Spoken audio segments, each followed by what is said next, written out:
tudo bem? Na aula anterior, a prof. do nada terminou o vídeo, né? Porque acabou meu espaço. Eu vou continuar aquele assunto ali que eu estava falando com vocês sobre o que há no ambiente, né? Então, só para relembrar ali, os seres vivos, né? A água, o solo, o ar são exemplos de componentes naturais, né? Os seres vivos, no caso, são os animais, as plantas, e os componentes naturais são diferentes dos seres vivos. Os componentes naturais, eles não são seres vivos.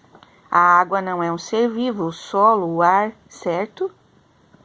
E também tem os componentes construídos, certo? O ninho, por exemplo, os ninhos das aves, né?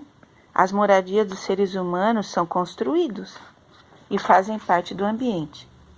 E daí a gente estava falando um pouquinho sobre que no planeta Terra existem diversos ambientes, os seres vivos que habitam cada ambiente também são diferentes, né? Então aqui as imagens, né, eu estava mostrando para vocês. E também falei aqui da questão aqui, né? Então, os seres vivos, eles possuem algumas características, né, comuns a todos eles. Por exemplo, o fato de precisar respirar e se alimentar. Tanto a vaca, que é um animal mamífero, né? Ela tem as características dela, mas ela tem características comuns com uma, por exemplo, com uma planta, com uma árvore, uma laranjeira. Quais são as características comuns entre uma vaca e uma laranjeira? Quais são? Os dois fazem o que igual? Os dois respiram, né? E os dois se alimentam, certo? Então, isso é comum.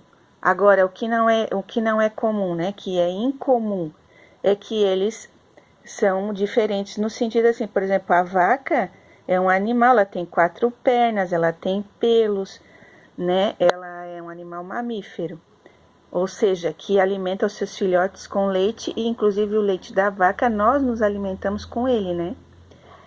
Dele. E a laranjeira é um ser vivo, se alimenta e respira. Lembra que a gente estudou lá que aonde que acontece a respiração da planta? Lembram? Na folha. Então, e a laranjeira, então, ela é uma planta, né, de porte alto, né? Ela dá um fruto muito gostoso, que é a laranja, certo? E o local onde ela vive é o ambiente terrestre. O mesmo também acontece com a vaca, isso também é comum, os dois têm um ambiente terrestre, né? Só que a planta fica fixa lá no solo, né? Através da raiz, a raiz fixa ela. Já a vaca não, né? A vaca se movimenta, é um animal. Então, as características comuns aos seres vivos. E a diferença entre comum e incomum, né? Certo? Então, aqui, ó, os seres vivos, eles também se relacionam com os componentes naturais. A água, por exemplo, é um componente natural do qual todos os seres vivos dependem para viver. Quando nós estudamos lá o conteúdo da água, né? A gente viu, né, como a água é importante para a nossa vida, né? Então, nós temos que inclusive economizar e não desperdiçar a água, né? Aqui tá falando sobre, lembra que lá no outro vídeo também o comprimento dos animais e até dos seres vivos que aparecem ali nas imagens? Aqui tem o comprimento aqui, ó, uma anta bebendo água no rio, né? E aí o comprimento dela é de 170 centímetros. Quando a gente converte esse número para metros, que é uma medida que nós vamos aprender ainda, metro, centímetro, então quer dizer que a anta ela tem 1,70 m, certo? É um animal de médio porte. Aqui nós temos minhocas no solo, as minhocas. A minhoca ela tem 13 centímetros, ela é pequena, né?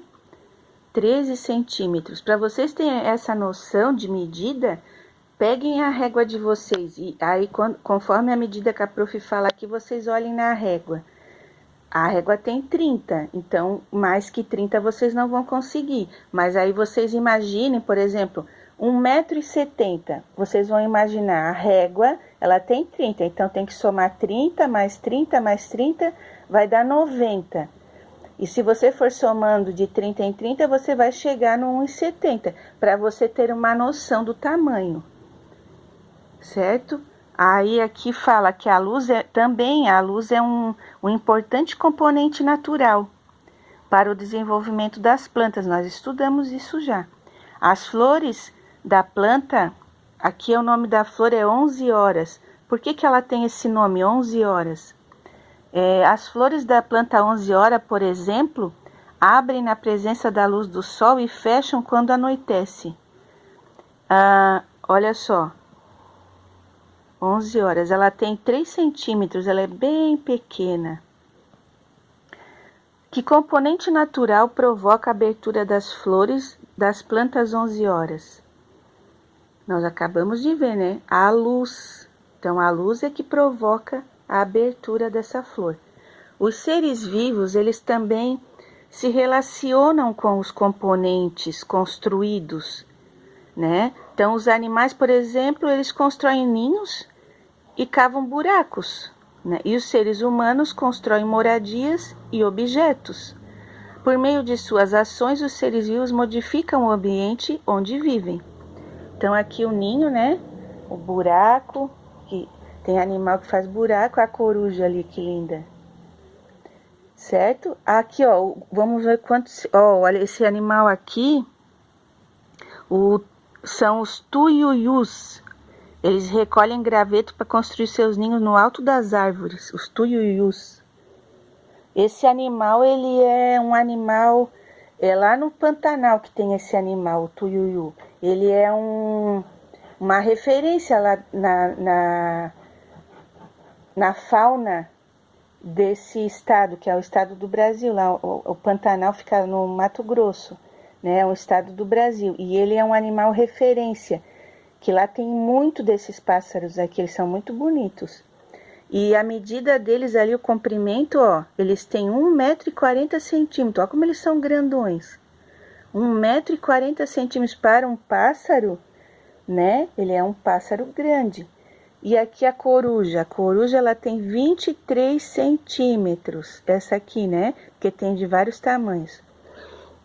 Então, essa aqui são as corujas buraqueiras, se abrigam em buracos construídos por elas mesmas, ou deixados por outros animais, como os tatus, que o tatu faz buraco mesmo, né?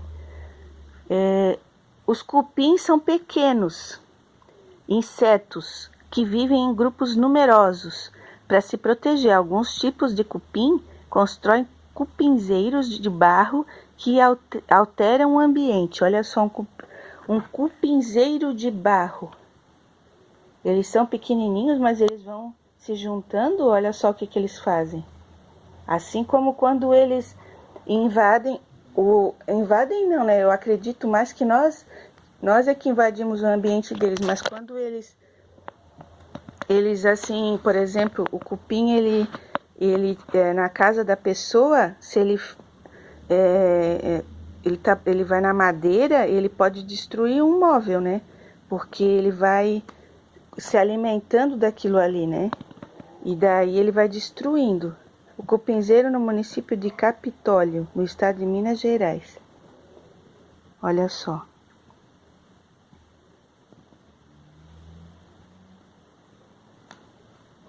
Certo?